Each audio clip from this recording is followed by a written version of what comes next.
Okay, here's the deal, y'all. We're going to start looking at some test questions together, all right? These test questions are not going to be hard, so don't freak out. You'll get the hard ones later, okay? What I've got to do now is I've got to teach you the strategies, and then I'm going to give you harder questions later when you go home, all right? And don't worry, with all the questions I send you home with, you'll have all the rationale too, so don't worry. All right, now here's how it's going to work. I'm going to put a question up for you, and then I'm going to let you read it to yourself, and I'm going to put all 4 answers up. Now, when I'm not going to read the question to you, because if I read the question, I emphasize the words, okay? The hints. So what I want to do is I'm going to put the stem of the question up. I'm going to put all 4 answers up. You read it quietly, and then you can discuss with your friend what you think is right and what you think is wrong. Okay? So we're going to do this for a while, and then at some point we're going to stop, and I'm going to show you the right way to study if you want to pass. And I'm also going to talk to you about the video and the CD that you have gotten today. All right? So here we go. Remember, don't call out the answer. And remember, now that I've said that, there's going to be somebody behind you that's going to say, "See." And don't read it out loud. That gets on people's nerves, okay? All right, so here we go.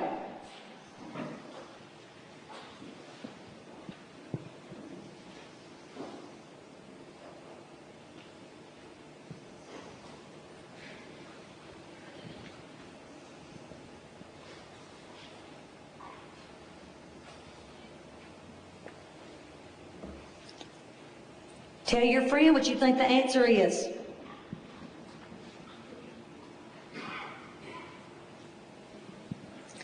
See what I mean about needing a new friend?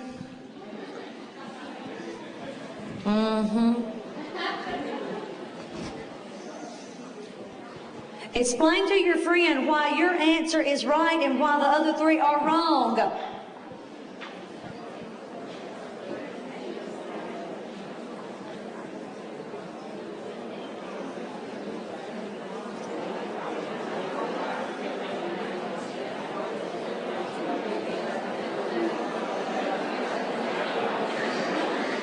Okay, so here we go.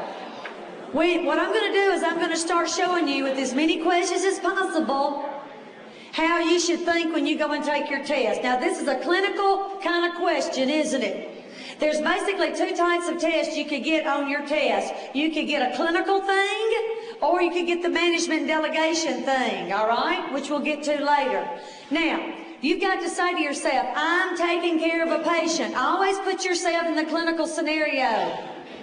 I'm taking care of a patient who has been in a fluid volume deficit, but are they getting better or worse? Better. How do you know they're better? It says successful resolution, right? So, what's the answer? Number 1, when you're in a fluid volume deficit, your blood pressure goes down and your pulse goes up. Okay, look at number 2. Who needs to adhere to dietary sodium restrictions? People that are in fluid volume excess, right? All right, now, when I have lost a lot of volume, my weight goes down. So if I'm better, my weight should go up. If your serum sodium is 145, above 145 it says, hypernatremia is the same thing as dehydration, so that means you're still sick, doesn't it? Okay, so 1 is going to be the answer with that one. All right, no big deal. Check this out.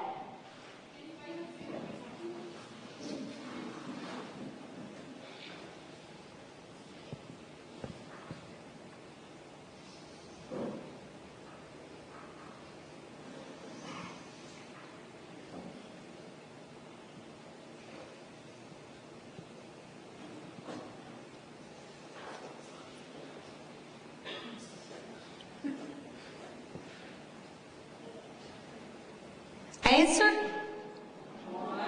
Number one, when you are in a magnesium deficit, what are your muscles like? Rigid and tight. And you might just go ahead and have a seizure, okay? So, y'all, what does calcium have to do with it? Nothing. But see, if you haven't studied enough, that's going to sound good to you, right? What does fluid volume deficit have to do with it? Nothing. And then what do you think about this muscle weakness? That goes with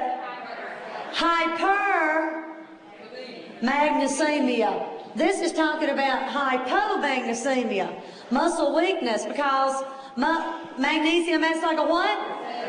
Okay, so we're not talking about hypermagnesemia here. Besides, they gave you two hints. They gave you a positive Trousseau's and a Chavostics. Now, I want you to read that question and see if you and your friend can figure out all the hints they're trying to give you.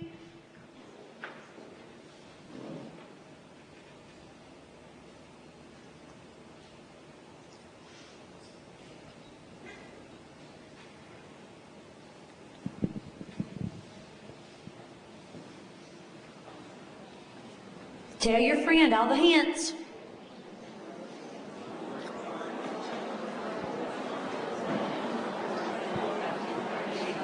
If you study, you'll see more hints. When you haven't studied, everything looks like a hint, doesn't it? Okay, so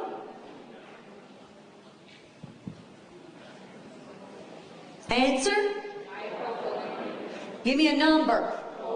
4. The clues are poor appetite, vomiting, heart. All of those things only point to one electrolyte. And what's the electrolyte? Potassium. Now, y'all, the higher the level of question, the less clues you'll have. You like this kind of question because you got a lot of clues, don't you? Have you ever read a question and said, now what are they asking me?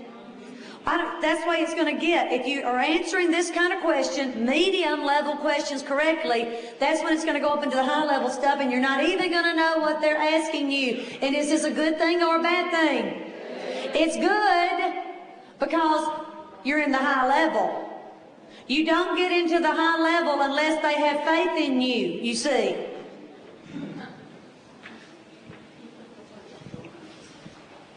Now, I want you to look at those ABGs and tell your friend why the ABGs are like they are based on this clinical scenario.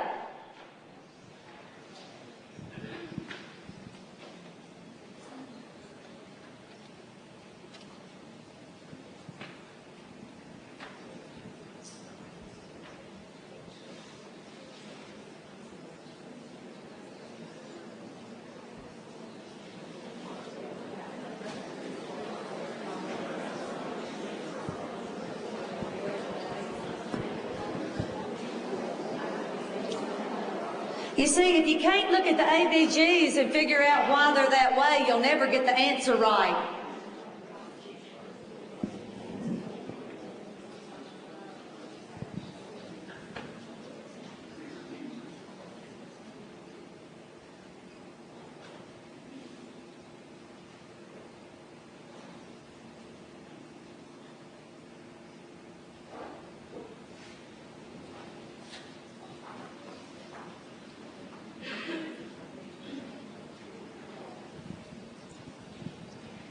Have you got an answer? What is it? 1 is it. Y'all, if you had just had a thoracotomy, would you be taking nice big deep breaths? No, so what would you be retaining? CO2, which makes your PCO2 go up, which makes your pH go down. I'm acidotic, aren't I? Now here's the deal. Are these emergency ABGs? No, this kind of stuff right here is why I went to school. So I could go in the room and look at a patient and figure out what I can do for them. That's why I'm there. Now, a lot of people like call the doctor here. There's nothing wrong with calling the doctor and letting them know about the ABGs, but the last part is just wrong. How is oxygen going to help this patient? It's not until they get rid of the what? CO2. And the only way to get rid of CO2 is coughing and deep breathing, right? Now, what are they going to think about you if you select number 2? Freak, right? What are they going to say about you if you pick number 4? You're a killer, right? Don't give her a license, because if you give them an anti-anxiety agent, what's going to happen to the respiratory rate? Decrease, and they retain even more CO2, so you just made it worse.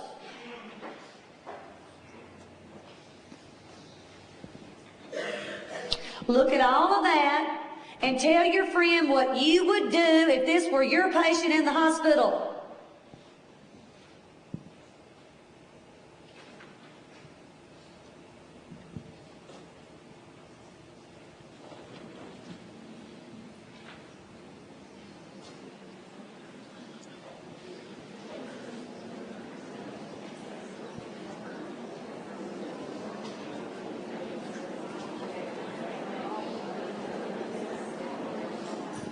Before we even look at answers, you tell your friend what you would do.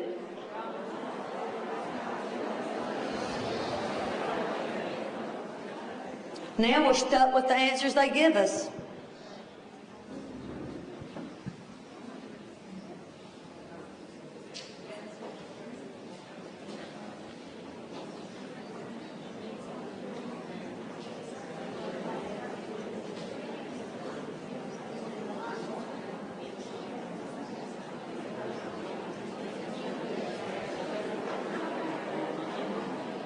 Answer?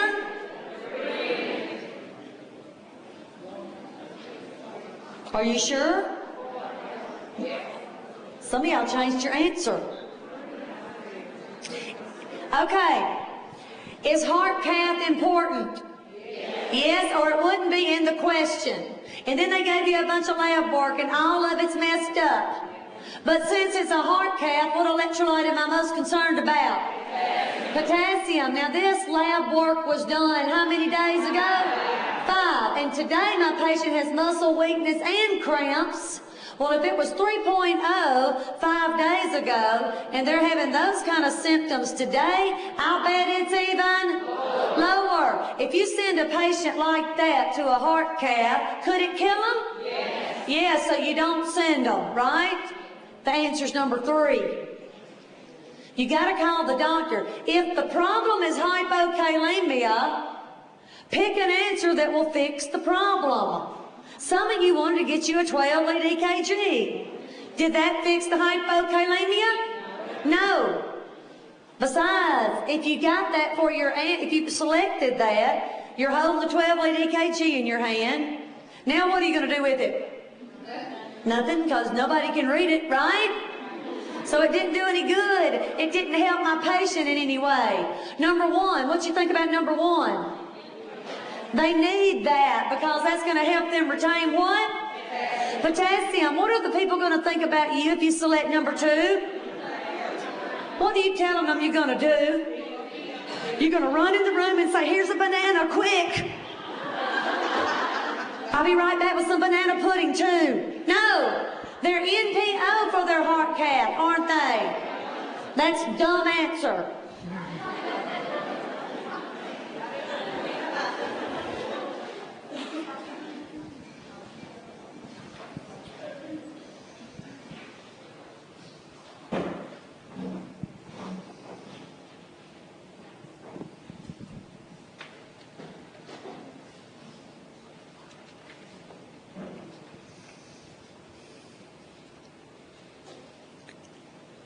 You like this one, don't you? Answer? I heard 2 and I heard 3. 3. Are all 4 important?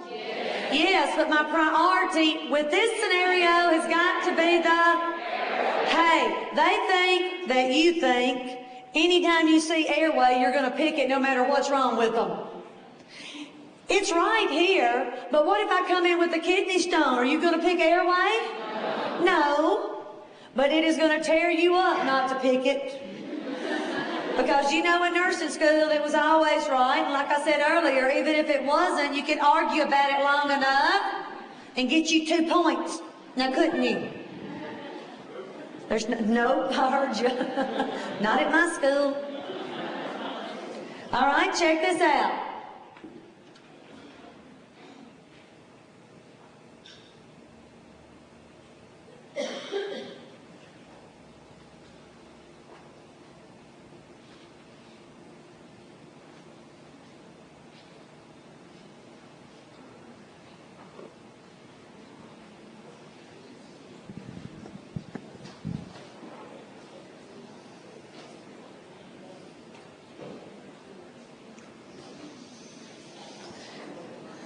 Answer? 4 is the answer. Okay, I heard some of y'all whisper to your friend, always. When you see always, it's always wrong, isn't it? Okay? Because that's too definite.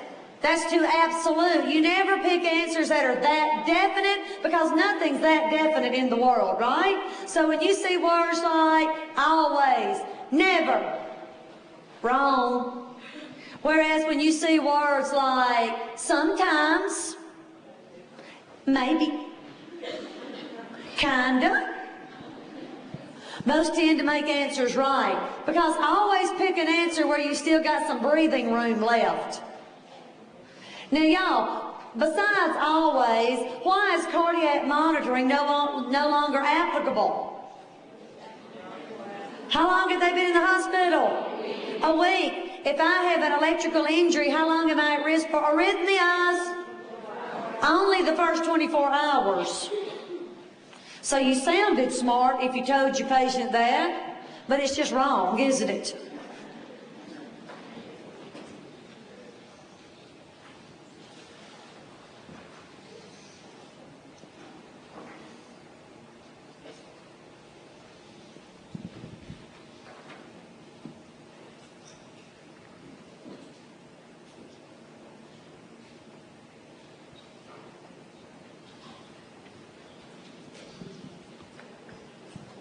Is this a burn question? No, it's a shot question. So one of the first things you got to do when you get a test question is figure out what's the subject. Now, I also told you on day 1 that anytime you see the word assessment or evaluation, to think what? Signs and symptoms.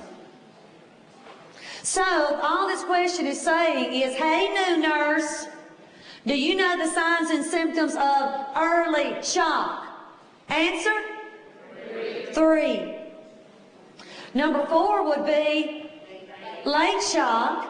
Number 1 is PIH. Number 4 is DKA. So there's only 2 shock ones in here. But they think that you think that anytime you see symptoms, they all look good. Not if they're not applicable, they're not good.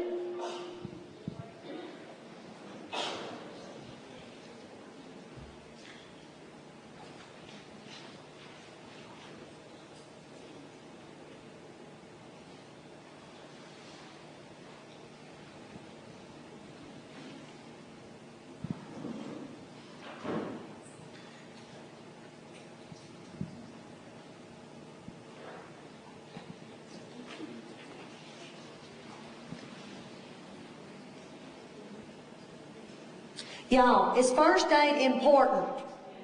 Yes, or it wouldn't be in the question, right? When you're doing first aid kind of stuff, you're doing stuff out in the field, aren't you? Yeah, you're doing quickie stuff out in the field. In the emergency room, we do medical care, right? So this is out in the field. When you are out in the field, and remember the question is asking us how to do what? Prevent infection. So, if you're out in the field, are you going to get you some Dial soap and water out? No.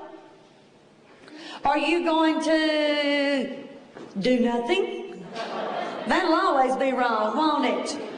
Yes. And what about number 3? Well, the first part is correct, But if you're out in the field, you aren't going to get you some Neosporin out. So what's the answer? 2. I wish it had said sterile, but if I'm out in the field, you don't have a sterile sheet. Now, some of you have been told in school, don't take off their clothes. If it's dirty clothes around a wound and you're trying to prevent infection, you get them away from it, right? The only clothes you do not remove are the ones that were the polyester suit. Maybe he had on his leisure suit today, and it has melted down into his wounds. Don't try to pull out the polyester, okay? You leave that in the wound.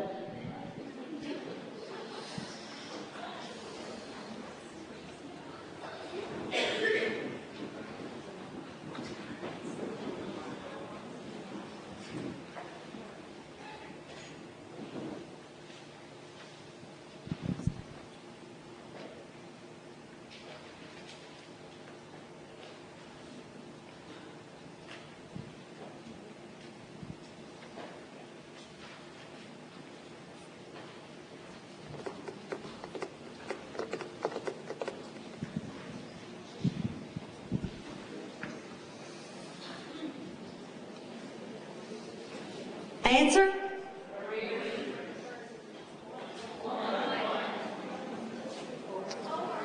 Oh, a 4 kicked in, okay? Now let's talk about it then. It says we're trying to promote safety. Now, when you are promoting safety, you have to promote safety in the patient and in yourself. This question does not specifically say which one they're talking about, right? Right. So you've got to think in general here. Now, I'm happy that you knew with radiation therapy that the patient was going to be immunosuppressed, right? But if you pick number 1, this is what you're telling the people that write the test. You're telling them you're going to stand at the door of the patient's room, and everybody that comes to the door, you're going to say, okay, what's wrong with you? You got a cold? Okay, no, sorry. Next. You got pneumonia? Come on. You can come in. No, this is too limiting. You don't just restrict upper, you restrict all infections, right? Now, number 2 is just hard down mean, isn't it? I hope nobody picked that.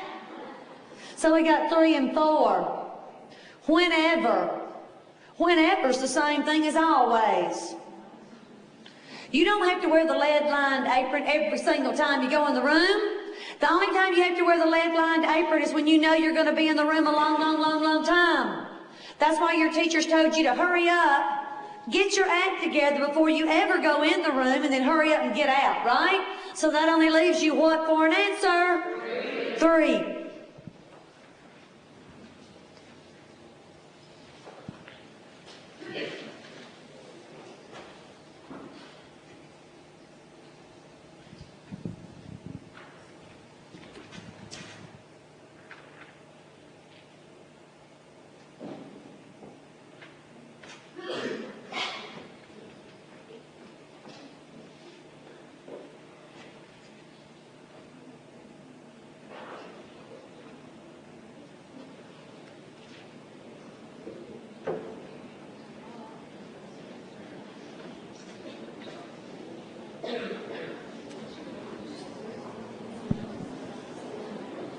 Answer? Number 2. If you have uterine cancer, I'll bet your radium implant is in your uterus. Now, I feel sorry for the person who picked number 1, because you're telling me that you're going to go in the room and do pelvic exams, Q2 hours. Poor patient. Now, number 3 is satanic, isn't it? Yes. Because when you tell them to get up to the bedside commode, you're saying, get up to the bedside commode so we can watch it fall out. See, that's satanic. Don't do that. Number 4, you don't want them to decrease fluids. You want them to increase fluids. Why do they have to be on a low-fiber diet? Because if they eat too much fiber, their bowel is going to distend and push out the implant.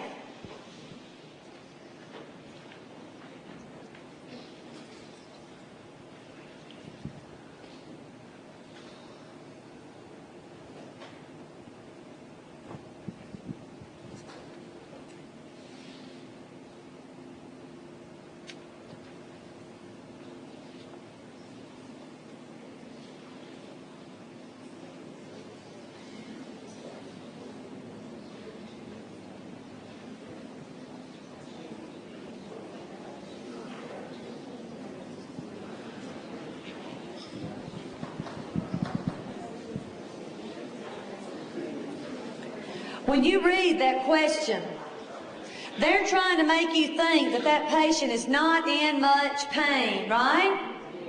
Now, one of the strategies I've told you this week is to stay away from pain medicine as long as you can. Stay away from medicine as long as you can. But would this be an appropriate time to stay away from medicine? No, because when you've got bone metastasis, that's one of the worst pains in the whole wide world, isn't it? So use your judgment. Do you hold back on the pain medicine here? No, so what's the answer? 4 is going to be your answer. What are they going to think about you if you pick number 2? Your teacher told you to teach imagery to people in pain, right? Y'all, if you got the bone metastasis, you don't feel like focusing on the deer in the woods by the brook. Now, do you? No. You want the morphine and you want it now.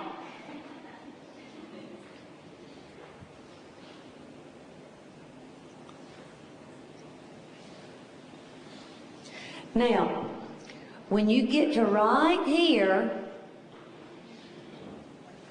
tell your friend what you're worried about.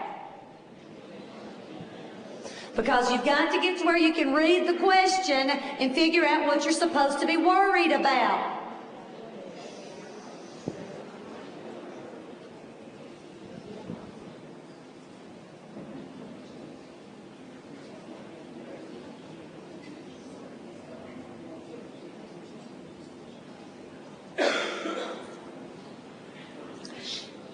Okay, what are you worried about?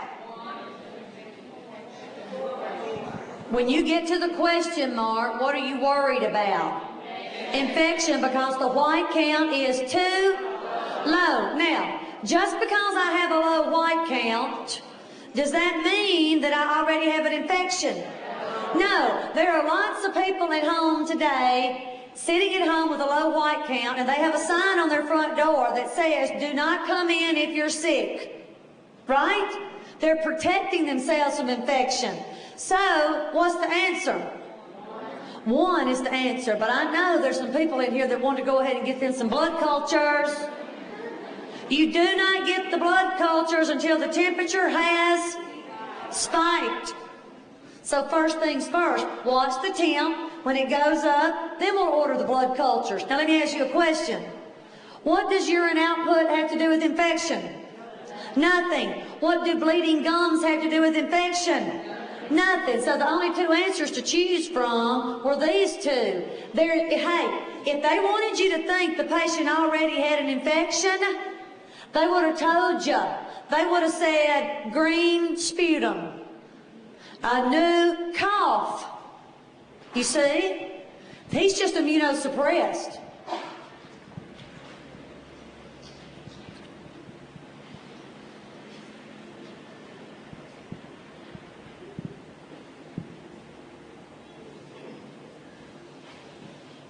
Tell your friend what you're worried about.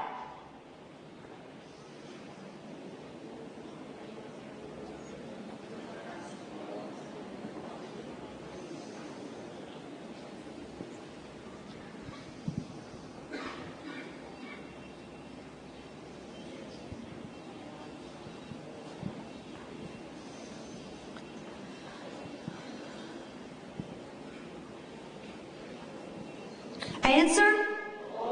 4. When you read the question, by the time you get through reading it, what are you supposed to be most worried about?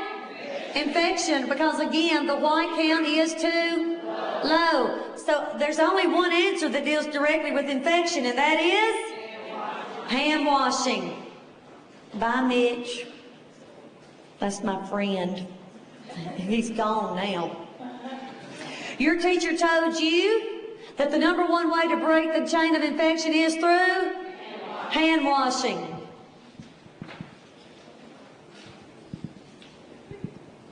Check this out.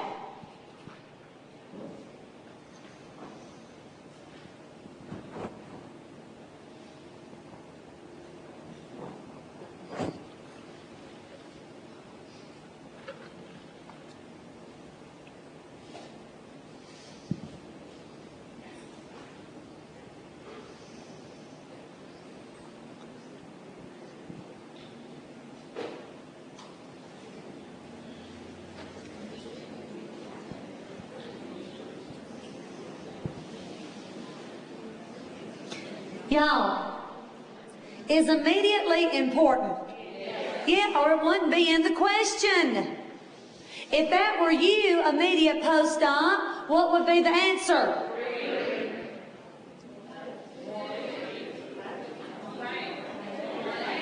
Well, you've got to get rid of 1 and 2 because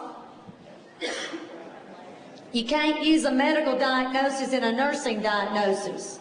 Mastectomy. If your school lets you do it, it's going to be wrong on the test.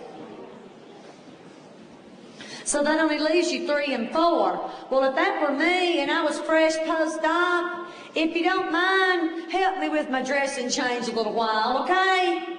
I really don't feel like doing it myself right now, okay? So what's the answer going to be? It's got to be 3. Immediate post-op. Because it's too early for number 4.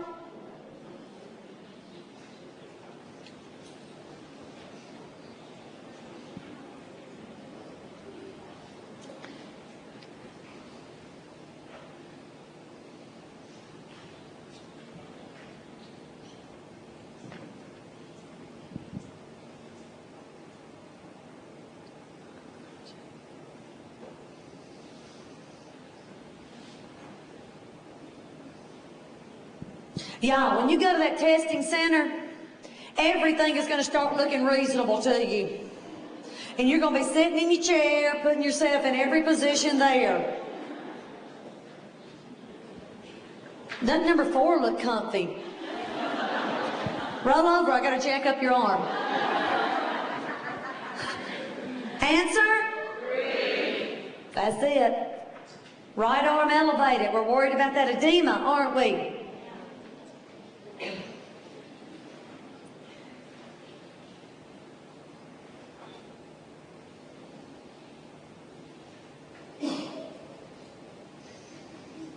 Tell your friend what you're worried about when you read all this.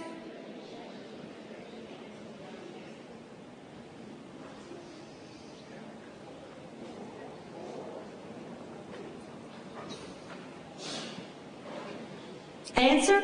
4. Your number 4 is the answer because when I see neutropenia, I think, uh-oh, I'm worried about infection, right? What I'm trying to get you to do is to look at a question, figure out what you're supposed to be worried about, and then that'll lead you to an answer a lot of times. Not every time, because I said, oh, we're not trying to make 100. We're just trying to get more right than wrong, now aren't we?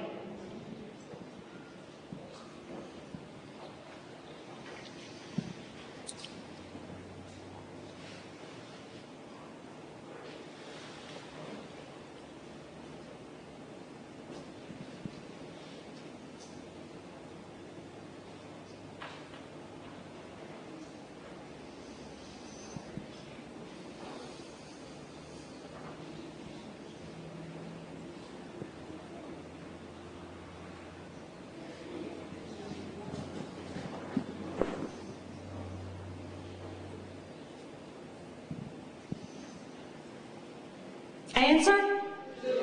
2. They think that you think that anytime you see the word leukemia, you're just going to think infection, infection, infection, infection, immunosuppression.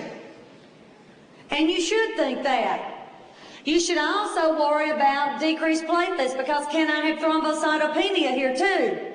Yeah. But it says, based on this nursing assessment, and that nursing assessment is focusing on what cell? Red blood cell. That's why your answer has got to be number 2. Because that's the only one that deals with the RBC. Okay, good. Take a 10-minute bathroom break. Because look what's next. Go get you a lollipop. We need all the glucose we can get.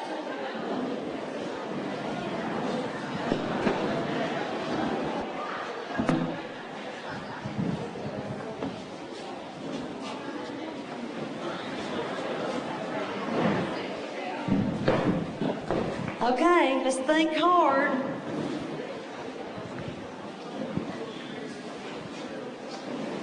Shh. Y'all be real quiet. Now, before we go any further, I want you to look at that and tell your friend why the respiratory rate is like that.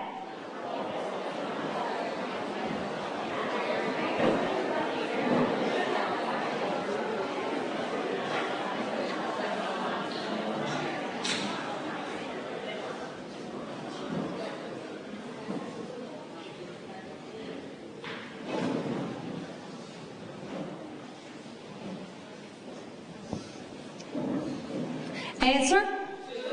That's right. What's wrong with number 1? It's not respiratory, it is metabolic. Number 3? What's wrong with it? The purpose is not to try to get more oxygen in, we're trying to get more CO2 out. And number 4, okay, let's conserve some CO2. No, that's going to make us more what? Acidotic. Before you even go any further, you tell your friend what hypoparathyroidism is. Tell your friend.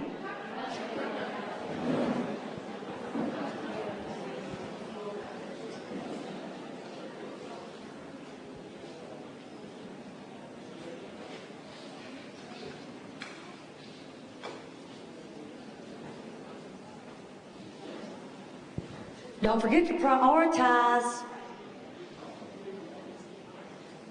If I'm hypoparathyroid, that means my muscles are really, really, really rigid and tight.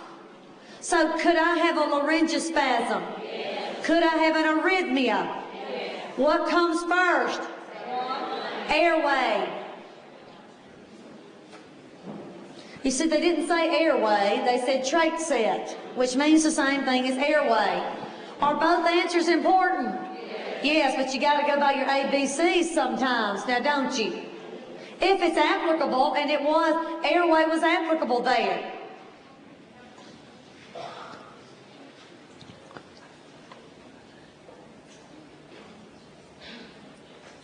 Read to yourself.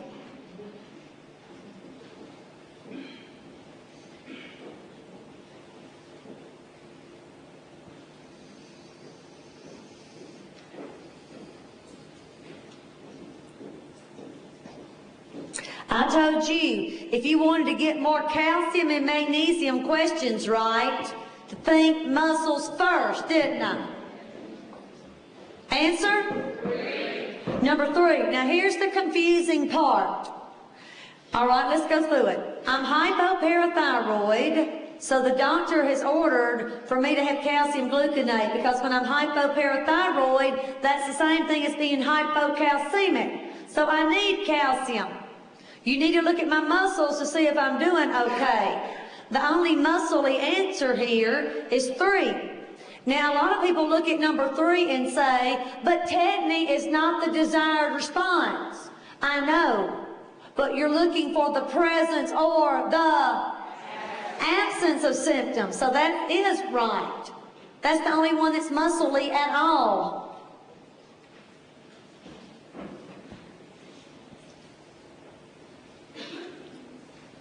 Tell your friend what hyperparathyroidism is.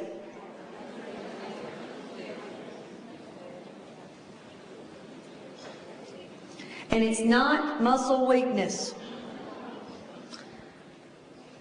Now let me tell you this test-taking strategy so you won't spend a lot of, or waste a lot of your time right here, okay? When you are reporting to the next shift, there's some things you need to remember. When you're reporting to the next shift, you need to report something new and different and possible. Now, and that little phrase is on a handout that you've got on your CD, okay? New, different, possible, and maybe life-threatening. I don't see anything life-threatening up there, though, but that's okay. Think about it, y'all. When you're reporting to the next shift, you are leaving your patient. So you've got to make sure that that next nurse coming behind you, who may be really dumb, and I don't mean that ugly, okay? I am just telling you how to pass the test. may not be aware of things like you are. So if you find something that needs to be reported, you've got to tell them. What up here is new and different and possible that goes with hyperparathyroidism, hematuria, kidney stones. New, different, and is it possible?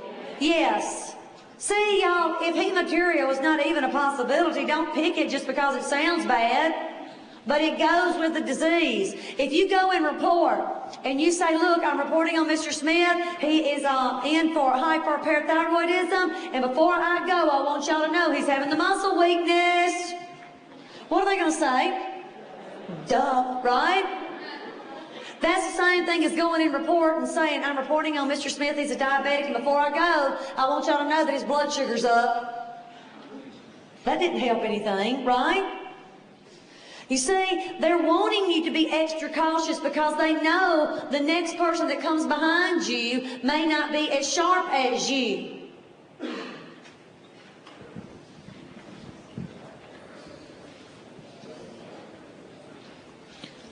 Shh.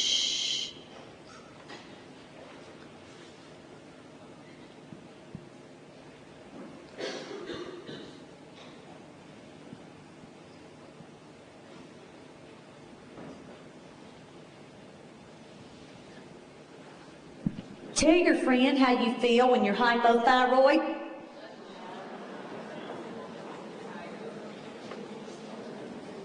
Answer? That if you're hypothyroid, you are so tired, you better be avoiding narcotics. Because could a narcotic kill a hypothyroid person? Yes, I need warmth.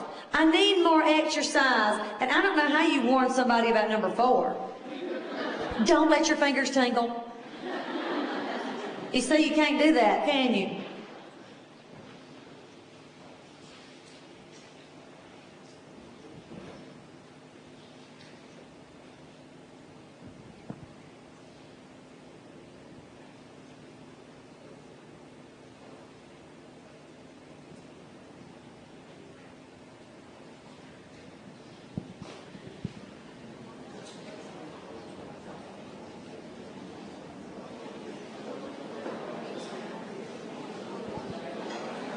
Answer? Yes, number 2. Because they have what? Exophthalmos. If I'm hyperthyroid, do I need more blankets? What about number 3? Okay, what about number 4? One word made it wrong, didn't it? They need high-calorie snacks.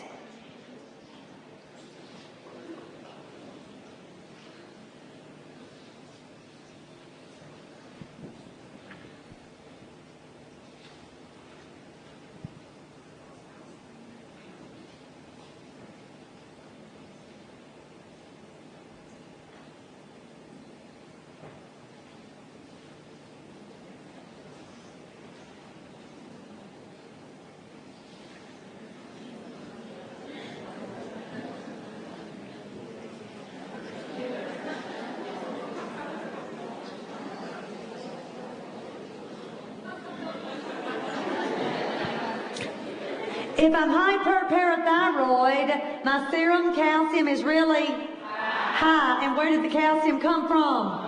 Bones. When I'm old, what kind of bones do I have? Brittle. So what's the answer? 1. Now, don't get me wrong. I don't want them to decrease fluids. I want them to increase fluids so they won't get a kidney stone. But what's more life-threatening? Number 1 or number 2? Number 1. A fracture is more life-threatening to an elderly person than a kidney stone. When you narrow it down to 2, pick the more life-threatening answer.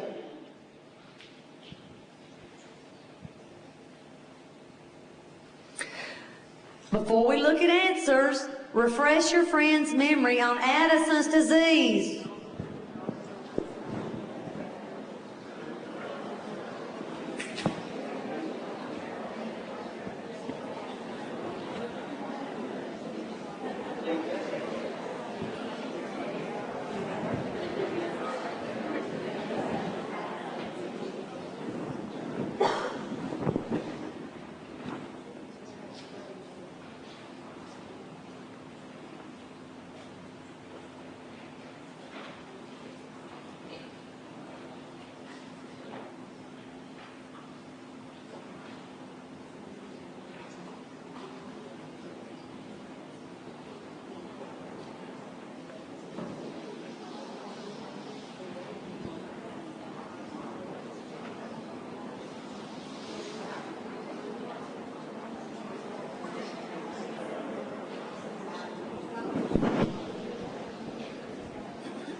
If you have Addison's disease, you are losing sodium in water and retaining potassium.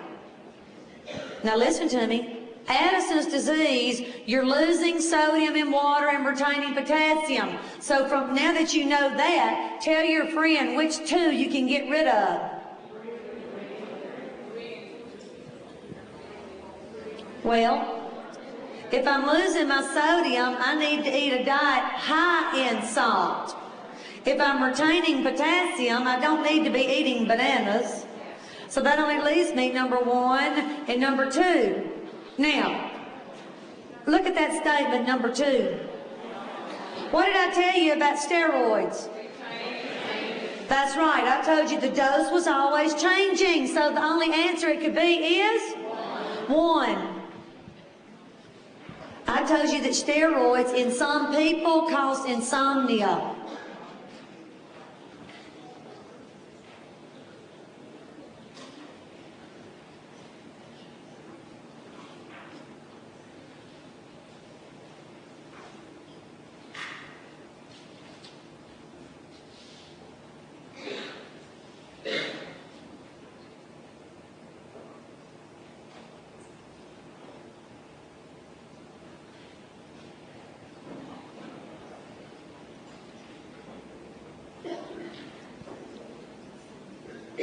Answer?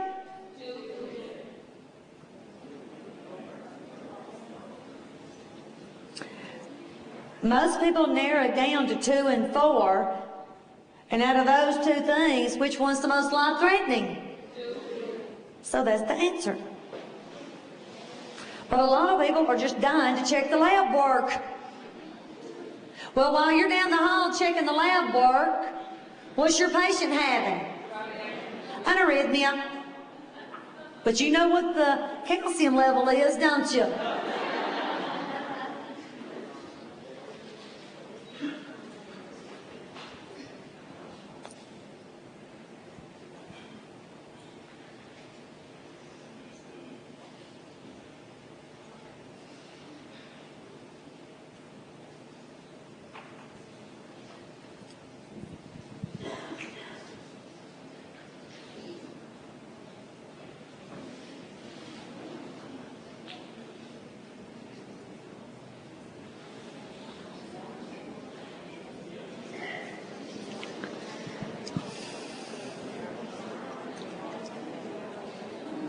There's several ways we can go about answering this question. One way is this. I told you, anytime you saw parathyroid, think what? Calcium. Also, if I'm going to have a parathyroidectomy, have I had it yet? No. If you need a parathyroidectomy, what disease do you have? Hyperparathyroidism, which means your serum calcium is very high. So the answer is?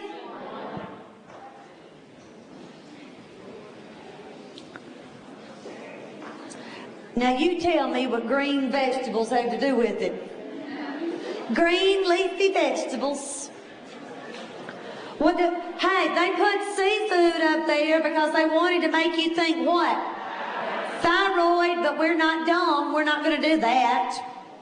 And they think that you think that anytime you see any type of fowl, chicken, baked chicken's always right, isn't it? It's not applicable here.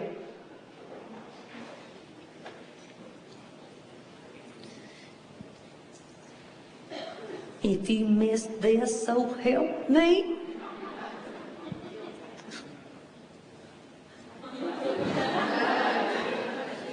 Answer?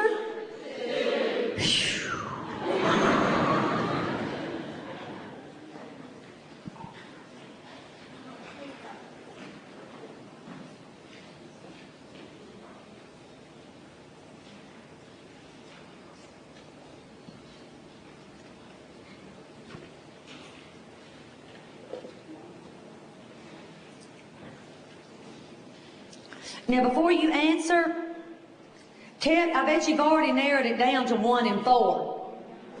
Yeah, because most students can narrow it down to 2 answers, and then they feel like they're guessing after that. Now, before we go on, tell your friend what 2 and 3 are painting a picture of.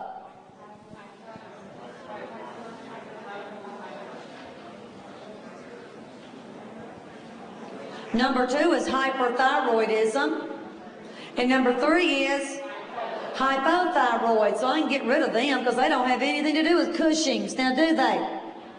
Answer? 1. What made number 4 wrong? Dry skin. If you've got Cushing's, you've got too many sex hormones, so you've got oily skin.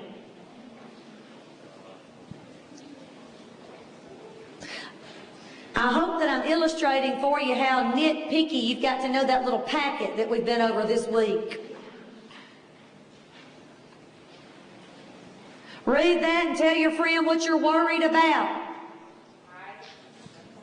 Tell your friend.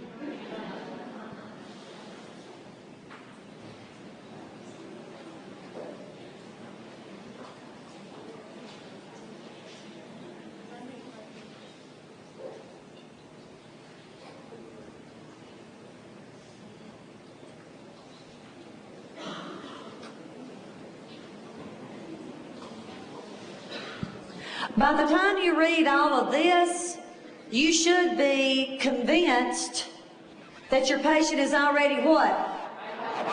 Hypoglycemic. So what's the answer? Okay, I'm hearing 3 and 4, 3 and 4. I'm glad you didn't pick 1 and 2 because number 1's delaying treatment. So is number 2. If you liked number 2, you're telling the person that wrote the question, well, I'm really not convinced yet that they're hypoglycemic, okay? Give me some lab work and then I'll tell you whether I think they're really hypoglycemic or not. Well, 3 and 4. What's a strategy I've told you this week? Least invasive first. Answer? 3. Now, if you pick number 4, what you didn't like about number 3 was the word offer. Well, you're going to start by offering it, aren't you? And then if the patient refuses, oh, you're going to drink some milk, Paw, aren't you? Yes. They're going to drink some milk. You're going to start offering it. And then you may have to get you a syringe and put it in his cheek and make him swallow it. I didn't say make him aspirate it. Start with least invasive first.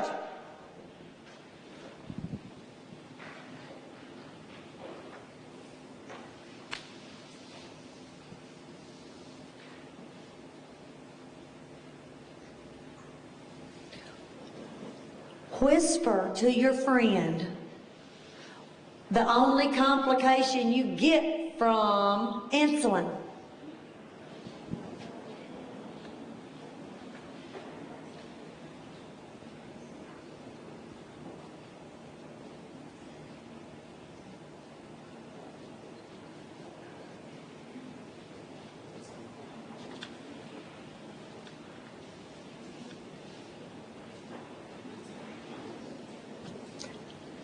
Answer?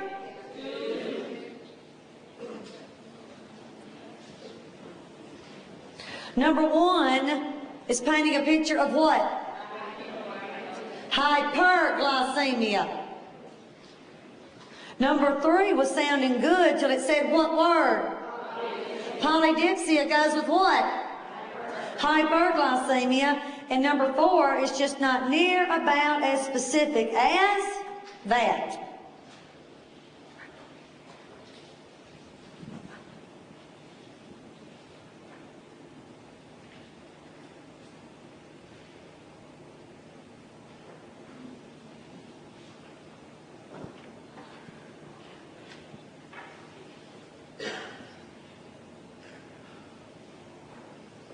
Answer? Y'all kind of quiet.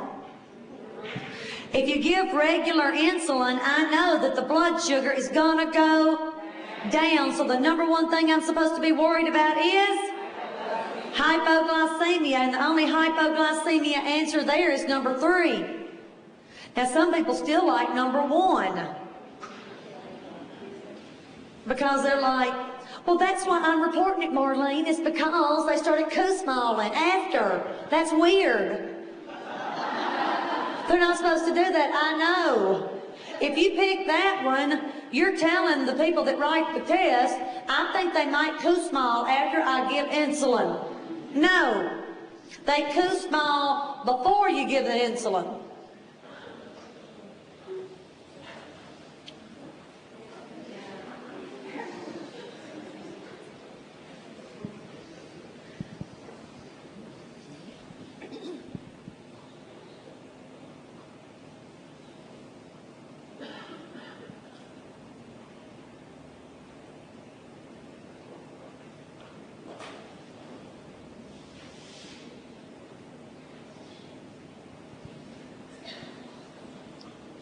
Answer?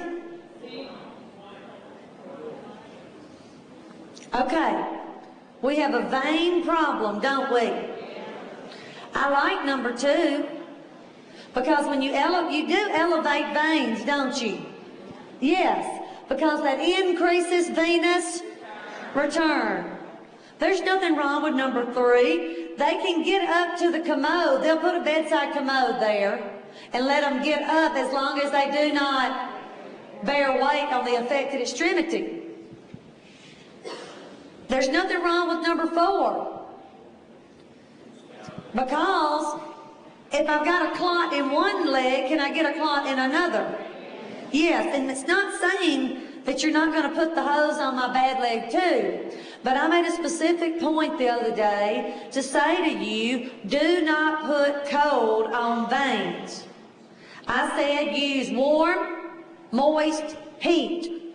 And remember then I said don't use hot heat. I said warm, moist heat to decrease inflammation.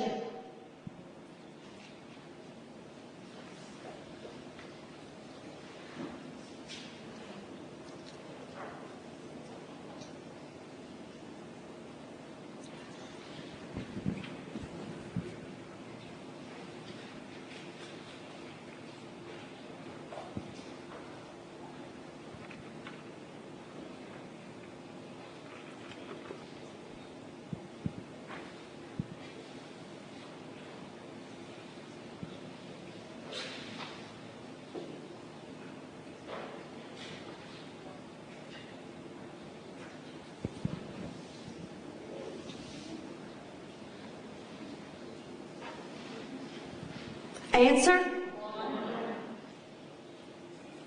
Yes. Number 1. I'm glad you picked number 1 because most people pick number 2. Because most people think that anytime you have a vascular problem, you need oxygen. No, the only time you need oxygen is when you have an arterial problem. Don't you think 3 and 4 is getting ahead of ourselves? Yes. I told you when blood set in one spot, it inflamed the area, didn't I? And a clot could form.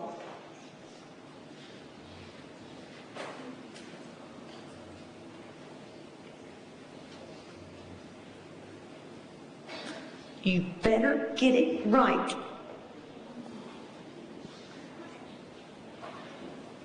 Or I'm going to be scared. Answer? Thank you. I was so scared you were going to go for the symmetrically dilated pupils.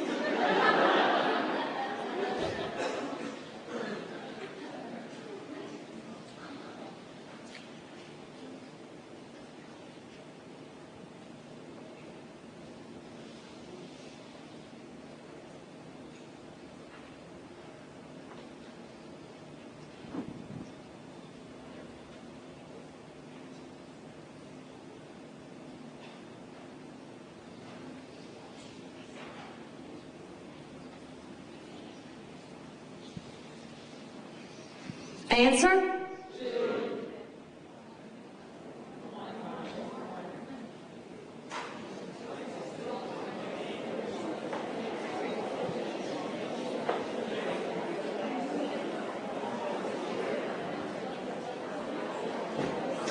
You see? You said 2, then some of y'all said no, 1. And then when you start talking about it, that's critical thinking. So, we got a demand pacemaker set at 72. As long as my own heart rate is above 72, my pacemaker is going to be turned off. So, number 1, 88 and irregular, the pacemaker is turned off. If the pacemaker's turned off, how can you tell if it's dysfunctioning? You can't. I said, always worry if the rate starts to.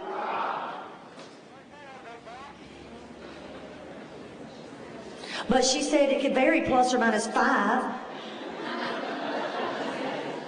But then I said, always worry if the rate starts to drop no matter what, right? Read that and tell your friend what you would do before you ever look at answers. Shh.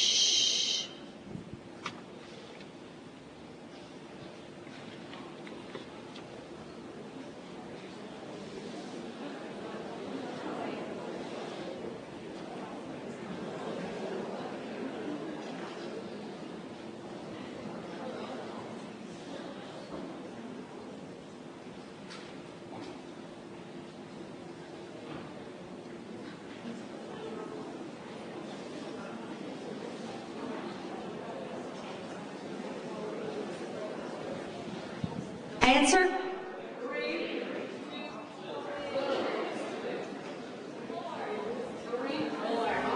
Oh, we got a fight going now. Good. Okay. Listen. That pulse is way too high, but could DIG actually help bring it down? Because what does DIG do to your heart rate? Decrease the heart rate. Now let me tell you my formula. DIG plus hypokalemia equals toxicity. Remember that? So, look at number 1. Give the DIG since the pulse is normal. Is the pulse normal? No. Number 2, hold the DIG since the pulse is irregular.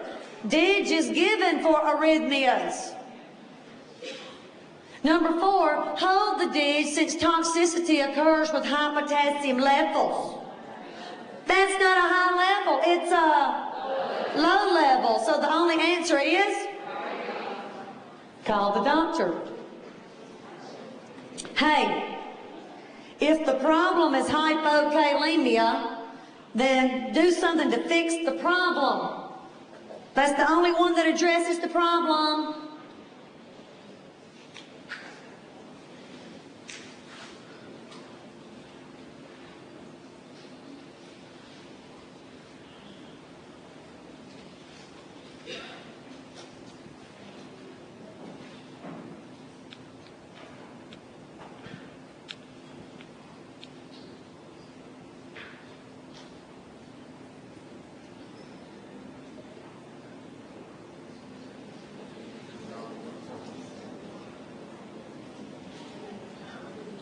Answer? Yes, 2, before you change your mind. Now here's the deal. If you looked at that question and said, well, nitro's going to drop your blood pressure, I'm not worried about that.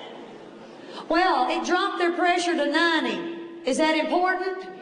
Yes, I am not even going to leave that patient until their blood pressure has come back up.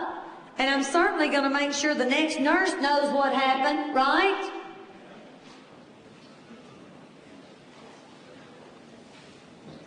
Read that and tell your friend what you would do, then we'll look at answers.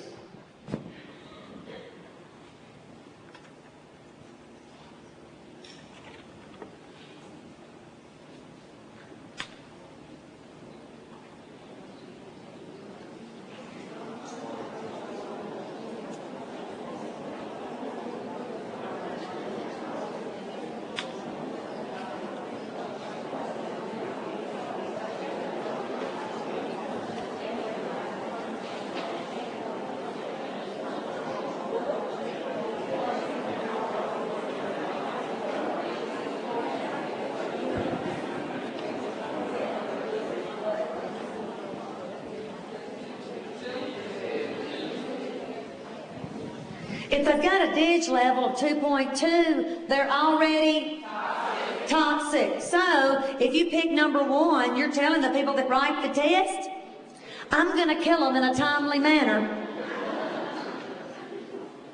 That's not nice. If you pick 3 and 4, what are you telling them? Shit, I don't know. Just do something. Take a blood pressure or something. I don't know what to do. Give me some anti-stats. Maybe that'll help something.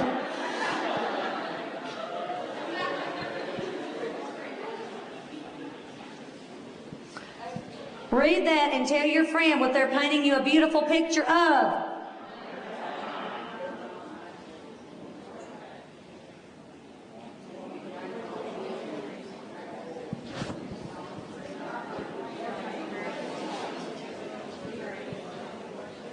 Assume are they having an MI or angina? That is an MI. Just as pretty as it can be. So, they want to make sure that when you run to your MAR and you got all 4 of these PRNs ordered, that you know what to get. The drug of choice for an MI is morphine. If you pick number 4, is nitroglycerin sublingual going to help? No, skip it. Go straight for the morphine. That's the one that's going to save the heart muscle the fastest, right? That's delaying treatment. Because you're telling them, well, let's try, I'm not sure that's a heart attack. Let's try this first. Now put this under your tongue. 5 minutes is up. How you feel? Still hurting real bad? Crushing? Radiating still?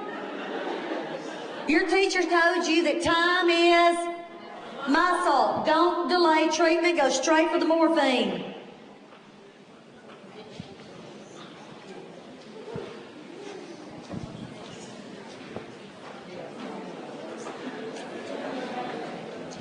Shh.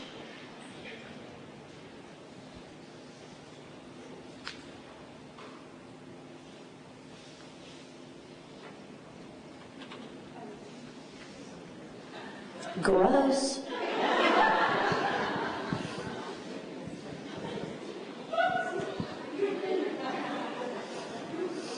Answer? 2. Y'all, who's supposed to pursed lip breathe? COPD people. If you pick number 3, you want some good growth, aren't you? You never get specimens after they've just had their respiratory therapy treatment.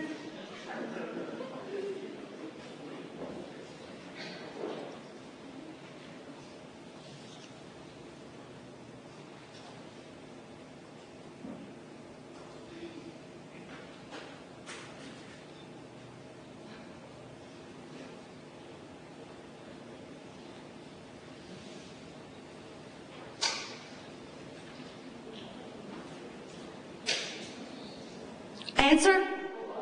4. Your teachers taught you to listen before and after. Look at number 3. Consult with respiratory therapy. No. They want you to be able to listen to somebody's lungs. Never pick an answer where you're putting your work off on somebody else. It'll always be wrong.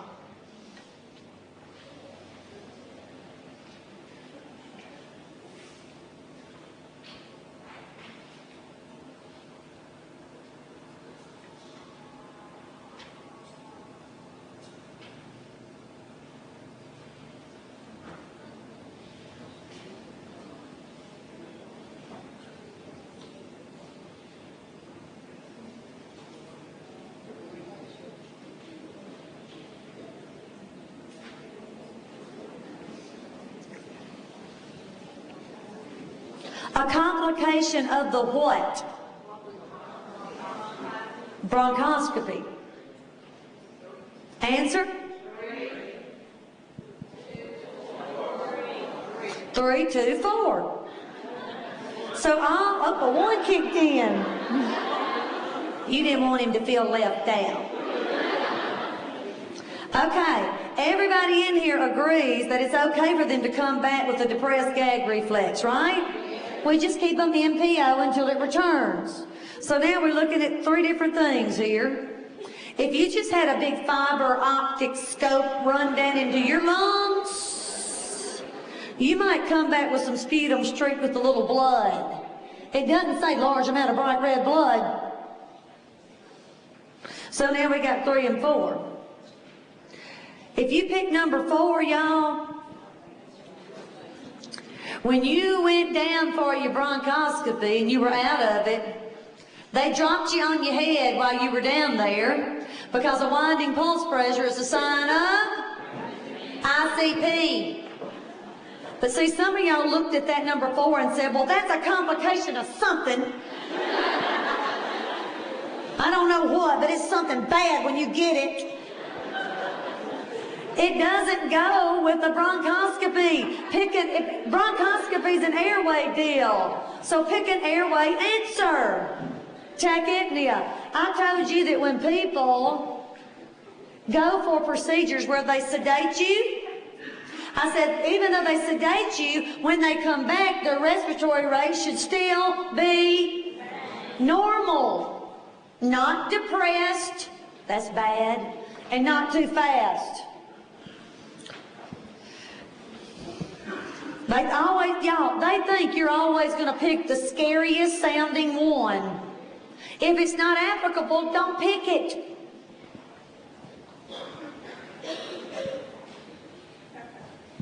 Last question.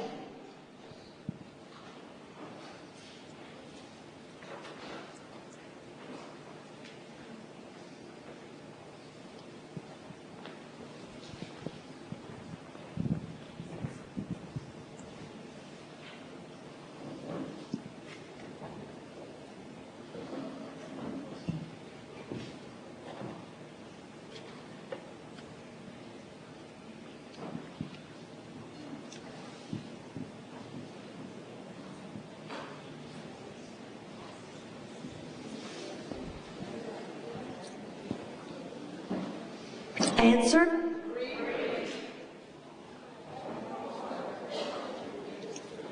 Well, you've narrowed it down to 3 and 4. You got rid of number 1 because the temperature was still too high and they had some chest pain. With number 2, all you had to see was one word to know it was wrong. Green. So you narrowed it down to 3 and 4. Well, let me tell you. If you pick number 4, this is the message you're sending. Somebody says, how's your lungs? I don't know, let me check your kidneys.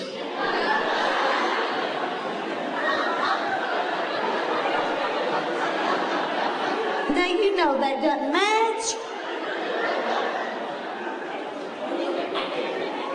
That just doesn't match. The person who picked number 4 didn't want them to have any sputum. I'm just happy it's what color? White, because that means it's free of infection. If you've had pneumonia, you're going to have sputum a while. Okay, we're going to take a 5-minute break and then we're going to wrap up our day.